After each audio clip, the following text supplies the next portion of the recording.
खुशामदीद। मेरा नाम है वकास हबीब राना। आज की खबरें बहुत इंपॉर्टेंट हैं। इनमें कुछ इनसाइड स्टोरीज भी हैं। ख्वाजा आसिफ की नवाज शरीफ से जो मुलाकात है उसके अंदर की कहानी क्या हुआ, ख्वाजा साहब ने क्या कहा, नवाज शरीफ ने क्या कहा, और फिर खबर चली कि इमरान खान का घर, बनी गाला वाला घर ऑक्शन होने वाला है। उसकी डिटेल्स भी आपके साथ शेयर करेंगे। इसके अलावा जो बड़ी खबर है वो ये है कि 9 मई के दो और केसेस में, जिसमें कि जना हाउस के बाहर गाड़ियां जलाने का और शादमान थाने को जलाने का केस है, उसमें पीटीआई रहनुमाओं को सजाएं हो गई हैं, कुछ को बरी कर दिया गया है। वो भी डिटेल्स आपके साथ शेयर करेंगे। और हम बात करेंगे अब्दुल कादिर गिलानी के बारे में, जिनकी घड़ी चोरी हो गई है। वो बाहर मुल्क गए हुए थे और उनकी कीमती घड़ी चोरी हो गई है। उसका उन्होंने आके बताया है, बड़ा अफसोस हुआ। उस पर भी आपके साथ हम डिटेल्स शेयर करेंगे। अच्छा जी, पहले बात कर लेते हैं इमरान खान के बनी गाला वाले घर की, ऑक्शन की, फिर हम ख्वाजा आसिफ वाले मामले पर भी आते हैं। तो मामला कुछ यूं हुआ कि सुबह सुबह खबर चल गई कि जी इमरान खान का बनी गाला वाला घर ऑक्शन होने जा रहा है आज। और वो सबकी दौड़ें लग गई। पीटीआई के जो लोग हैं, सेक्रेटरी जनरल जो हैं अपना सलमान अकरम राजा, उन्होंने भी बयान दिया। उन्होंने कहा वो हमें पता नहीं था, वो हमें तो पता ही नहीं चला। तो ये और वो लोग उनको क्रिटिसाइज करने लग पड़े कि तहरीक इंसाफ के लॉयर्स क्या कर रहे हैं, ये है वो है। लेकिन वो किसी ने वो जो एड था अखबार में, उसको गौर से नहीं पढ़ा। तो बाद में ये पता चला कि ये वो जमीन है जो कि मलिक रियाज ने फरा गोगी, जो कि फरज शहजादी उनका असल नाम है, लेकिन वो मरूफ हैं फरा गोगी के नाम से, जो कि बुशरा बीबी की दोस्त हैं। वो मलिक रियाज ने वो जमीन बुशरा बीबी की दोस्त फरा गोगी के नाम की थी। और उसके आप कागजात भी देख सकते हैं कि ये एक पूरा मामला हुआ था। ये एक सिलसिला ये था कि 190 मिलियन पाउंड आया पाकिस्तान। इमरान खान ने वो 190 मिलियन दे दिए मलिक रियाज को वापस। वो दिए इस तरह कि उन्होंने उनका जो जुर्माना था, जो अकाउंट था सुप्रीम कोर्ट में, मलिक रियाज ने जो पे करना था उसमें डाल दिए। यानी ये ऐसे ही है कि इमरान खान ने मलिक रियाज के हाथ पकड़ाए, मलिक रियाज ने अपने हाथों से सुप्रीम कोर्ट के अकाउंट में डाल दिए कि जी वो मेरा 400 अरब का या कुछ जुर्माना था, तो उसका ये वाली अदायगी आ गई, किस्त आ गई। तो उसके बदले में मलिक रियाज ने फरा गोगी को दी जमीनें, दो जमीनें दी। और ये दो जमीनों का रकबा है जी 248 कनाल 8 मरले और 405 कनाल 3 मरले। ये वाक़या है जी मौजा मोड़ा नूर तहसील और ज़िला इस्लामाबाद, बामकाम यूनियन कौंसिल 12 को, सिमली डैम रोड इस्लामाबाद। तो ये बनी गाला के करीब ही हैं, इमरान खान की ज़मीन के करीब ही हैं। तो वहाँ पर माशाल्लाह ये वारदात डाली गई थी कि मलिक रियाज ने फिर बदले में ये ज़मीनें दी, और वो बाद में आई थिंक उसका ट्रस्ट बन गया, या इस पे बना नहीं बना, आई डोंट नो।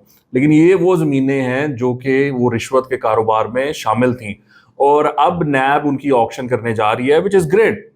इसी तरह होना चाहिए। और मेरा हमेशा से ये रहा है कि टारगेटेड नहीं होनी चाहिए, ये एक सिलसिला चलना चाहिए। आज क्योंकि इमरान खान और मलिक रियाज ज़ेर ताब है, तो ये सारा कुछ हो रहा है। कल को वो नवाज शरीफ ज़ेर ताब था, तो वो इसहाक की ज़मीनें पता नहीं ऑक्शन हो रही थी, फ्रीज हो गए थे, ये और वो। तो अब ये प्रॉपर तरीके से होना चाहिए और आगे भी ये सिलसिला चलना चाहिए। बाकी भी जो लोग हैं जिन्होंने करप्शन की हुई है, जो लोग यही कारोबार करते हैं कि एक हाथ से लेते हैं दूसरे हाथ से देते हैं, you scratch my back I scratch yours, ये धंधा ख़त्म होना चाहिए और आवाम को इसकी निगरानी करनी चाहिए। आप जिस भी पार्टी से हैं, ये इसमें ना एफिलिएट ना किया करें अपने आप को कि जी चूंकि आप तहरीक इंसाफ को सपोर्ट करते हैं तो आपने कहना है और नहीं नहीं ये इमरान के नाल ज्यादती हो रही है। ज्यादती जूती कोई नहीं हो रही, ये जरूर माना करें। ये किया है इन्होंने, ये इमरान खान ने ये करप्शन की है। इमरान खान ने ये तोहफा 190 मिलियन पाउंड का मलिक रियाज को दिया था। उसके बदले में आप ये भी जहन में रखें कि जब इमरान खान को निकाला गया तो इमरान खान के जो जलसे थे वो मलिक रियाज ने स्पॉन्सर किए थे। इतने जलसे करना उसके लिए बड़ा खर्चा लगता है, और तहरीक इंसाफ इतने ग्रैंड जलसे करती है, उसमें बहुत खर्चा आता है। तो वो मलिक रियाज स्पॉन्सर करता रहा। तो बहरहाल ये इसको ना पर्सनल ना लिया करें, वो जी खान के खिलाफ करता है, वो खान के खिलाफ लगे हुए ने, और या मियाँ के खिलाफ लगे हुए ने, ये है या वो है। ये इन लोगों ने किया होता बड़ा कुछ। ये पागल ना हुआ करें स्पोर्ट में। आपका स्पोर्ट इस बात पर होना चाहिए कि आप अपने लिए तय करें कि आप क्या चाहते हैं मुल्क में। आप चाहते हैं जमहूरियत, आप चाहते हैं कि बेरोजगारी खत्म हो, आप चाहते हैं कि डॉलर का रेट नीचे आए, आप चाहते हैं कि कोई पार्टी ऐसी है जो इंटरनेशनल रिलेशंस अच्छे हों, जो भी आपकी प्रायोरिटीज़ हैं। या आप चाहते हैं कि जी मुल्क में जो इंसाफ का निज़ाम है वो बेहतर हो, आप चाहते हैं कि जी पुलिस का निज़ाम बेहतर हो, आप चाहते हैं कि जी हेल्थ का निज़ाम बेहतर हो, जो बजट में हेल्थ का बजट ज़्यादा रखेगा मैं उसको वोट दूंगा, या जो बिजनेस के लिए ज़्यादा मौजू होगा मैं उसको वोट दूंगा। ये आप डिसाइड करें और उसके बाद उस पार्टी को आप वोट दिया करें। ये ना किया करें कि अंधी जो है ना फॉलोइंग, वो ना किया करें। आई अंडरस्टैंड, चूंकि हमारे यहाँ एस्टैब्लिशमेंट पंगा डालती है, बीच में आके सियासी मुदाखलत करती है, इस वजह से क्या होता है कि अवाम फिर उस बंदे के साथ खड़ी हो जाती है जिसके खिलाफ एस्टैब्लिशमेंट खड़ी होती है। नवाज के खिलाफ एस्टैब्लिशमेंट खड़ी थी तो अवाम नवाज के साथ खड़ी हो गई, इमरान के साथ खिलाफ खड़ी हुई तो अवाम इमरान के साथ खड़ी हो गई। तो ये एक एंटी स्टैब्लिशमेंट सेंटिमेंट पंजाब में डेवलप हो गया हुआ है, जो कि वोट देता है हर 5 साल बाद, और वो एंटी स्टैब्लिशमेंट वोट देता है, वो नहीं देखता कि वो सामने कौन खड़ा है। बहरहाल आप दें, आपका हक है, मैं उसको नहीं कह रहा, लेकिन ये ना किया करें कि एक मतलब के अया है, एक साफ सुथरी करप्शन है, इतनी प्यारी करप्शन है, दिन दिहाड़े करप्शन है, आप लोगों का पैसा खा गया इमरान खान, और आप कहते हैं कि जी नहीं नहीं नहीं नहीं, खान साहब ऐसा कर ही नहीं सकते। वो कैसे नहीं कर सकते यार, उन्होंने सीधी सीधी दिहाड़ी लगाई है। 190 मिलियन पाउंड इंग्लैंड से आया, वो हुकूमती अकाउंट में आना था, उन्होंने पकड़ के मलिक रियाज के अकाउंट में डाल दिया जुर्माने के तौर पर सुप्रीम कोर्ट के, उसके बदले में जमीनें ले ली, मौजा ही मौजा, हीरे जवाहरात सारा कुछ हो रहा है, और आप लोग पागल बन रहे हैं, बेवकूफ बन रहे हैं, और अपने आप को बेवकूफ बना रहे हैं जब आप ये ऐसी बयान देते हो। नहीं नहीं, खान साहब नहीं ऐसे कर सकते। भाई कर सकते, क्यों नहीं कर सकते, करते रहे हैं। वो तो एक वो खबर आई है, उन्होंने कोई लोटा उनको मिला सोने का, उन्होंने उसको एक फेक लोटे के साथ रिप्लेस कर दिया। वो फैजुल हसन चौहान ने ये बात की तो मैंने तो बिलीव नहीं किया, मैं कहा ये भाई इसका इसका क्या बिलीव करना। लेकिन वो जो साहब जिन्होंने ओरिजिनल स्टोरी की थी तोशा खाना की, मैं उन माजरत के साथ उनका नाम भूल रहा हूँ, आई थिंक इब्रार करके उनका कोई नाम है रिपोर्टर का, very very respected, well respected reporter, very good reporter. उन्होंने तोशा खाना की ये कहानी शुरू की थी इमरान खान की। उन्होंने कंफर्म किया कि जी ऐसा लोटा आया था, और उस लोटे को वो सोने के लोटे को चेंज कर दिया, एक उसको ऊपर रंग चढ़ाकर सोने का या क्या किया, और वो तोशा खाना में जमा करा दिया। तो ये कुछ तो करता रहा है इमरान खान। तो बहरहाल लेट्स मूव फॉरवर्ड। अब बात करते हैं हम ख्वाजा आसिफ की। ख्वाजा आसिफ अब मैं थोड़ा सा आपको कॉन्टेक्स्ट दे दूं। मैंने आपको पिछले वीलॉग में भी बताया था कि ख्वाजा आसिफ ने सियालकोट में एक ऑफिसर थे, एडीसीआर थे, इनको कहते हैं additional deputy commissioner revenue, Iqbal साहब, इकबाल संघेड़ा साहब, उनको वहां पर होल्ड किया हुआ था, ये कह लें आप। और मैंने आपको ये खबर दी थी कि एक ब्यूरोक्रेट पंजाब में वो ये चाहते थे कि इनका ट्रांसफर हो जाए इस ऑफिसर का। वो 1.5 साल से नहीं हो रहा था, ख्वाजा आसिफ नहीं होने दे रहे थे। वो अल्लाह की करनी ये हुई कि वो वहां पर उनका कोई स्कैंडल निकल आया। वो जो सीए स्पोर्ट्स वाले हैं, उनकी कोई हाउसिंग सोसाइटी है, वो लोग आ गए खबर लेकर इनके पास कि जी ये तो हमारे से वो पैसे ले रहा है और हमें तंग कर रहा है, हमारी जमीन पे ये है वो है। और ये करते हैं, ये ध्यान में रखिएगा, ये चलता है, ये होता है, ये इतना कि सारा ही होता है। क्योंकि ये जो हाउसिंग सोसाइटीज होती हैं ये भी 2 नंबर तरीके से बन रही होती हैं। इन्होंने भी एक्सपेंशंस करनी होती हैं, इन्होंने भी वो ज़मीन पे बेचनी होती है जो इन्होंने खरीदी नहीं होती, फाइलें वो बेचनी होती हैं जो इन्होंने खरीदी नहीं होती। तो ये क्या करते हैं, ये इनके साथ ही मिलके करते हैं, असिस्टेंट कमिश्नर और ये जो एडीसीआर टाइप होते हैं रेवेन्यू के, ये सारे मिले होते हैं। तो उन्होंने आगे शिकायत लगा दी। वो फिर बात वो ब्यूरोक्रेट ले गए मरियम नवाज के पास, उनको उन्होंने कहा कि जी ये तो देखिए इतनी करप्शन हो रही है। अगर इस करप्शन की बुनियाद पे एक्शन होता ना तो पंजाब में कोई ऑफिसर नहीं बचता, मेजोरिटी। जाहिर बात है there are good officers as well जो ये नहीं करते, लेकिन बहुत सारे ऑफिसर्स फिर नहीं बचते, तो उनके खिलाफ तो एक्शन नहीं होता। तो ये टारगेटेड एक्शन था। और ये टारगेटेड एक्शन इस वजह से था क्योंकि वो ब्यूरोक्रेट ट्राई कर रहे थे उसे ट्रांसफर करने की, 1.5 साल ख्वाजा आसिफ होने नहीं दे रहे थे। उन्होंने कहा ऐसी तैसी हूं तो मेरे को आ गई है करप्शन, तो हूं मैं तो अंदाजदा वो बहरहाल वो उसको अरेस्ट करवा दिया मरियम नवाज ने। अपेरेंटली जी मरियम नवाज के पास वो आई चीजें, उन्होंने कहा जी ये तो बड़ा गलत बात है, ये तो इसने करप्शन की है, इसकी ऐसी की तैसी, इसको अरेस्ट करवाएं। वो एंटी करप्शन ने which is headed by Suhail Zafar Chattha साहब, वो उन्होंने उसको अरेस्ट कर लिया। और वो उसके बाद कहानी फूट के बाहर आई। फिर पता चला जी ख्वाजा आसिफ इस्तीफा दे रहे हैं, वो फिर पता चला जी नहीं दे रहे हैं। फिर पता चला जी उनकी नवाज शरीफ से मुलाकात है, और वो फिर मुलाकात हो गई। वो मुलाकात में क्या हुआ, मुलाकात में ये हुआ है कि ख्वाजा आसिफ ने उनको कहा कि आपने ये जो मामला है, उन्होंने डिटेल्स बताई, ये वाली कहानी उन्होंने उनको भी बताई कि देखें ये ऑफिसर मियाँ साहब को उन्होंने कॉन्फिडेंस में कुछ लेके बातें की हैं, मैं वो नहीं करना चाहता, जो कि इलेक्शन से रिलेटेड है। बहरहाल ख्वाजा साहब ने ये कहा है कि इस तरह मुनासिब नहीं होता, अगर मेरे आपने ज़िले में, मेरे शहर में आपने किसी को हटाना है तो एटलीस्ट मुझे तो कॉन्फिडेंस में ले लें। उन्होंने ये बताया कि इसकी हिस्ट्री क्या है इस सारे मामले की, और उन्होंने ये जिक्र किया कि जी ये बंदे ने इसका ये सारा काम चलाया है, क्योंकि वो मरियम नवाज को तो नहीं ना पता भाई कि एडीसीआर कौन है, क्या कर रहा है, उसका क्या पंगा है, वो रिश्वत ले रहा है नहीं ले रहा, वो तो जाके नहीं ना इन्वेस्टिगेट करेगी। तो किसी ने बताया ही है ना उसको, किसी ने ब्रीफ किया। तो वो ख्वाजा आसिफ ने उनको एक्सप्लेन किया कि ये वारदात इस तरह डाली गई है। तो अब मियाँ साहब भी आपको पता है बड़े अक्लमंद इंसान है, उनको क्या नहीं पता कि ये ऑफिसर्स क्या करते हैं, क्या होता है, ये निज़ाम कैसे चलता है। ये ऑफिसर्स की बात नहीं है, ये निज़ाम की बात है। ये सारा निज़ाम ऐसे ही चलता है। अगर ये निज़ाम ऐसे ना चलता हो तो आप मुझे बताएं, आप एक मिनट के लिए ज़रा सोचें और मुझे बताएं कि पाकिस्तान में कोई हाउसिंग सोसाइटी बन सकती है? जो हाउसिंग सोसाइटीज इस टाइम मौजूद हैं, यानी ये लोग 100 कनाल की जमीन खरीदते हैं और 500 कनाल की ये फाइलें बेच देते हैं। कैसे होता है ये? इनको शय मिलती है ना, क्योंकि इनके साथ ये लोग ब्यूरोक्रेसी इन्वॉल्व होती है। अगर इनको ये शय ना मिलती हो तो वो उनकी जरूरत हो सकती है कि वो 100 कनाल की जमीन पर 500 कनाल की फाइलें बेच दें। सोचिए इस बात को।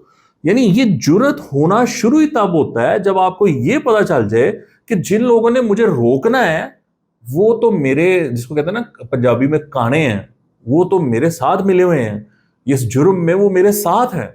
ये जुर्म मैं जितना करूंगा उतना उनको भी फायदा होगा, मुझे भी फायदा होगा। अगर मैं इस जुर्म को, इसकी इंटेंसिटी कम रखूंगा तो मैं उनको क्या दूंगा और खुद क्या लूंगा। तो ये इसको समझें, तो ये इस तरह होता है। बहरहाल अब वो नवाज शरीफ साहब को ये चीज बड़ी अच्छी तरह पता है कि ये मामला कैसे होते हैं। तो उन्होंने ख्वाजा साहब को कहा कि कोई नहीं, तुसी हौसला रखो, कर लांगे, हो जाएगा, एडी केड़ी गल है, तेरे जज्बाती ना हो, आप वेख लांगे, ये है वो है ना। तो वो इस तरह करके तसलियां तसलियां दे दी उन्होंने। मियाँ साहब ने उनको बताया कि जी वो मरियम के साथ तो ऐसे हुआ है।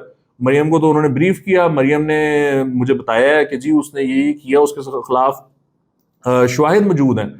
ख्वाजा आसिफ ने, जाहिर बात है कि उन्होंने थोड़ा सा उसको डिफेंड किया, थोड़ा सा ये कहा कि मियाँ साहब फिर तो चलता है ना, ये कड़ी गल है, ये अपना टारगेट किया गया ना, ऐ समझो।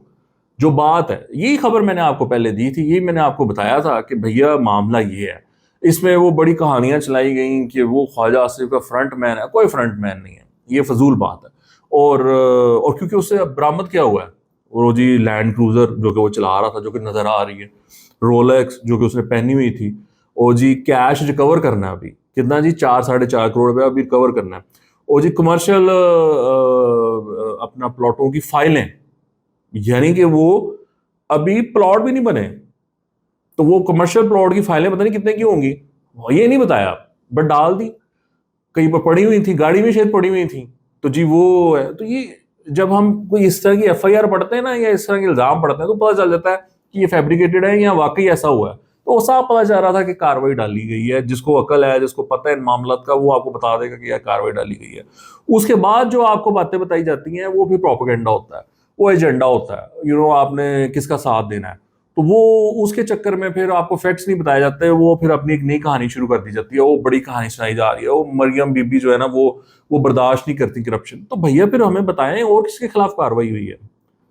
अगर ऐसा मामला है तो हमें बता देना कि और किस ऑफिसर के खिलाफ इस तरह की कार्रवाई हो गई है जो कि करप्शन के खिलाफ कोई क्रूसेड उठाया हुआ है। मरियम नवाज या शहबाज शरीफ ने अगर ब्यूरोक्रेट्स के खिलाफ करप्शन पर कार्रवाई शुरू कर दी तो ये मुल्क, ये सूबा काम करना छोड़ जाएगा।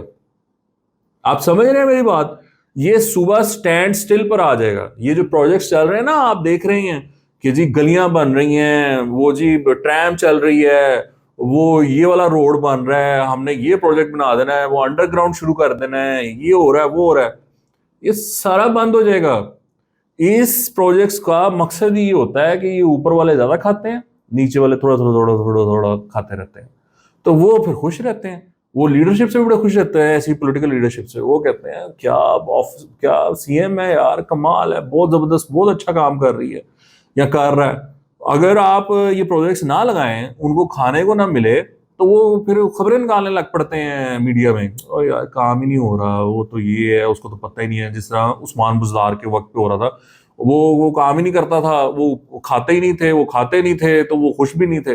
तो ये कुछ स्ट्रक्चर इस तरह का है, इसको इसको टोटलिटी में समझना पड़ता है, इसकी गहराई में जाना पड़ता है। ये जो सतही बातें करके आपको बता दी जाती है ना कि वो बड़ा करप्शन के खिलाफ काम हो रहा है, कोई काम नहीं हो रहा है, ऐसी बातें होती हैं। अच्छा जी, अब आते हैं कि 9 मई के केसेस में 2 केसेस हैं। एक केस है जिनाह हाउस के बाहर गाड़ियां चलाने का, ये ज़हन में रखें कि ये जिनाह हाउस जलाने की बात नहीं हो रही, जिनाह हाउस के बाहर गाड़ियां जलाने का केस और शादमान जो थाना है उसको जलाने का केस। इसमें यह हुआ है कि अदालत ने महमूद रशीद, उमर सरफराज चीमा, डॉक्टर यास्मीन राशिद और एजाज चौधरी को 10-10 साल कैद सुना दी है। आयशा भुट्टा को जिनाह हाउस के करीब गाड़ियां जलाने के मुकदमे में 10 साल कैद की सजा सुनाई गई, जबकि थाना शादमान को आग लगाने के केस में 12 मुलजमान को बरी कर दिया गया।